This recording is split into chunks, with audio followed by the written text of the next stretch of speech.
The biggest music stars on the planet come together with live performances by Rascal Flatts, Maroon 5, Lenny Kravitz, Fergie, Rihanna, and more. For the first time ever, your votes will decide who wins. Hosted by Jimmy Kimmel and broadcast live from the Nokia Theater, LA, the American Music Awards live tonight following the race right here on ABC. Take a look at our Ford lap leaders thus far today. 97 laps in the books, and Matt Kenseth has led 3 times for 65 laps. Kurt Busch has led twice for 17. You see Newman, Hamlin, Kyle Busch, and Jimmy Johnson has led a lap, and that's significant because that's 5 extra bonus points. One of our lap leaders, the 2 car of Kurt Busch, could be having an issue. There's a 17 car of Kenseth. Newman is second, by the way. Denny Hamlin back in third. Here comes the 2 car of Kurt Busch. I don't know which one's vibrating, but we need to get our wheels tight. I bet we know which one it is. Yeah, I believe it's the left rear. We saw in that last pit stop, it looks like they were struggling back there. I would bet they got a left rear problem. Alan. Well, Rusty, when they went to attach the lugs onto the left rear on the last pit stop, the socket hung on one of the lugs, and they had to pound on the wrench to get it off that socket. Perhaps that's what happened, but Kurt Busch very frustrated, obviously. Vibration on the car. This team has run fast this year, but they've had a number of problems, a couple of them on pit road, a couple of them just the handling going away late in the race that have taken them away from wins. When I talked with Kurt this morning, he said, boy, those last 50 laps of these races have gotten us. They'll change all 4 here, but that's going to put a guy who was leading earlier in the race way behind. You always want to get 4 tires when you got that vibration. We've seen that bite quite a few guys this year. But we had a pretty good idea that this might have been the left rear tire that was loose on this car. See, on this last stop, this was not the last stop we just saw, but on the last caution flag stop, these guys were in here changing this left side tire. You can see they're struggling with the ridge. And the car leaves actually before the left rear tire changer was finished. They're definitely going to find some oblong holes in this wheel where it was run loose. And it looks as though there's the problem right there. The wheels are all oblong. The left rear obviously was left loose, and you saw it when the fella had the lug nut jammed up in the wheel. Crew chief Pat Tryson couldn't see that. Jack dropped, the car went off. You know, and Andy, as a crew chief, if you could have solved that problem, maybe you could have screamed for him to stop and fix that. Well, you're going to lose a lot of track position to bring him back in, but the tire changer should have known that also. Just say, hey, bring him back in, let's get it tight. Still early enough we can get it back. You don't want to have to pit under green like that. I remember last year, though, right here on this racetrack, going out of pit road, the same problem happened to Jimmy Johnson, and Jimmy Johnson had to stop and fix the car. He dodged a bullet a year ago. He dodged a couple of bullets at this racetrack a year ago, but here Jimmy Johnson, November 2006, a big piece of debris goes through the front air dam. Early in the race, he had to come back and put a patch on it. Here's the pit stop you're talking about, Rusty. On pit road, getting ready to leave, and checking out says, whoa, whoa, whoa, whoa, whoa, we got lug nuts missing. Great call by the crew chief, Andy, to stop him and put those lug nuts on. Yeah, that's definitely how you do it right there. I got to really hand it to Chad on that one, because that's hard to do, is get that car to stop and just go ahead and bite the bullet and fix what you got wrong. Now, he would go on and win the championship, folks, but just remember now, had he lost a lap last year, he would have finished no better than 21st here, and it would have been very close. So a critical call by the guy on the right side of your screen. What a leader Chad Knaus is. Jerry, to Pat Tryson's defense, though, with Kurt Busch's team, there were so many people around that left rear tire, and when that tire changer jumped back and that jack fell, that's always the key for the driver to go, and Pat just probably couldn't get a good look at that. I'll give you that about Pat Tryson, but that left rear tire changer, he knows that wheel's loose. I've changed plenty of those tires, and you know if you've got them tight or not. Well, there's very few of the tire changers say everything's fine. In their mind, they want it to be tight, and sometimes it makes it. A lot of times it doesn't. If you see that now while watching the video, what do you go to the left rear tire changer? What do you say to it? Well, there's not much you can say right now. You just got to make sure you hit all the lug nuts, be very, very deliberate, and make sure the wheels are tight from here on. That's all you can say. There's nothing you can't really get on him right now. You wait till Monday morning and talk about it. Maybe you just plant the seed. If you're unsure, come tell me. Exactly. If we get a vibration, we might have an idea.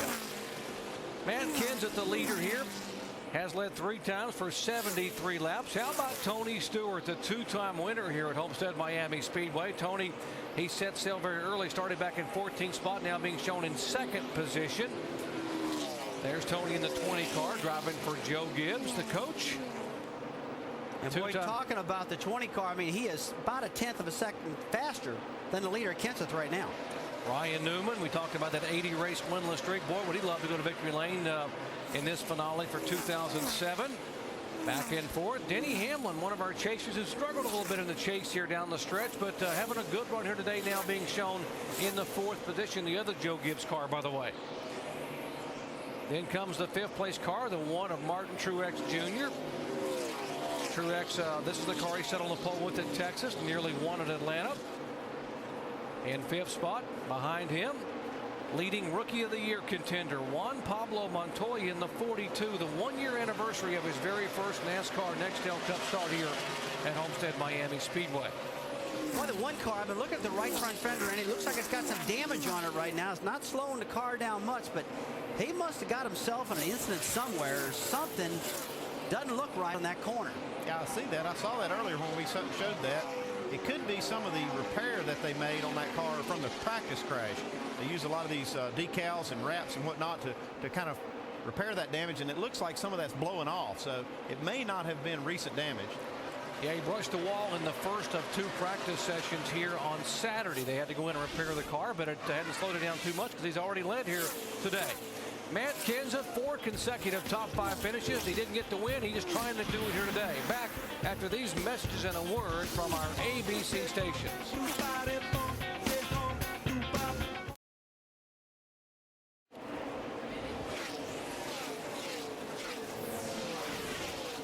Welcome back to the Ford 400 season finale. Homestead-Miami Speedway here for the NASCAR Nextel Cup drivers.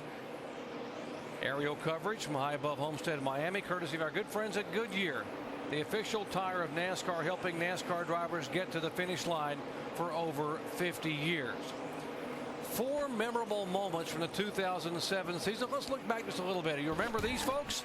How about the confrontation in turn 1 at Watkins Glen? Kevin Harvick and Juan Pablo Montoya. A disagreement. How about the opening race of the year, the final lap at Daytona, 2/100ths of a second, and Kevin Harvick would win the Daytona 500 over Mark Martin. How special was that? Jimmy Johnson becomes the first driver since 1998 to win 4 consecutive Nextel Cup events. And another moment, how about a son, a famous son, having to walk away from the company his dad began.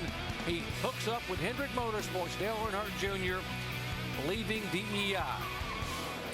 And folks, you can vote on which of those most memorable moments you think is the best. That's our AT&T Crew Chief Challenge.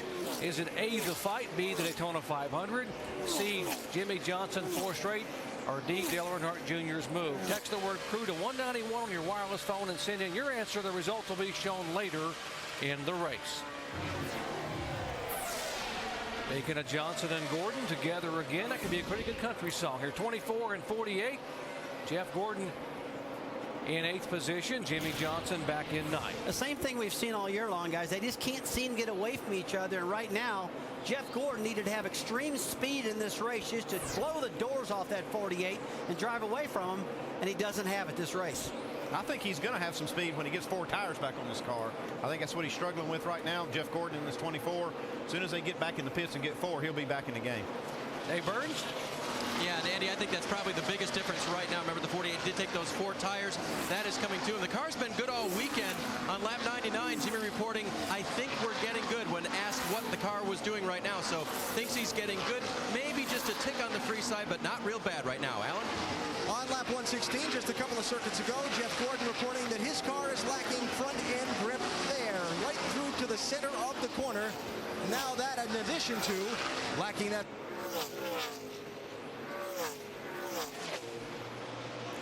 Lap 118, 267. Kenseth, Stewart, Holden 1-2. Getting set for pit stops, moving in here as the 48 and 24. And as you said, Andy Petrie, that 24, they want to come in and get 4 fresh Goodyears on Jeff Gordon's Chevy. Back with pit stops and more in a moment.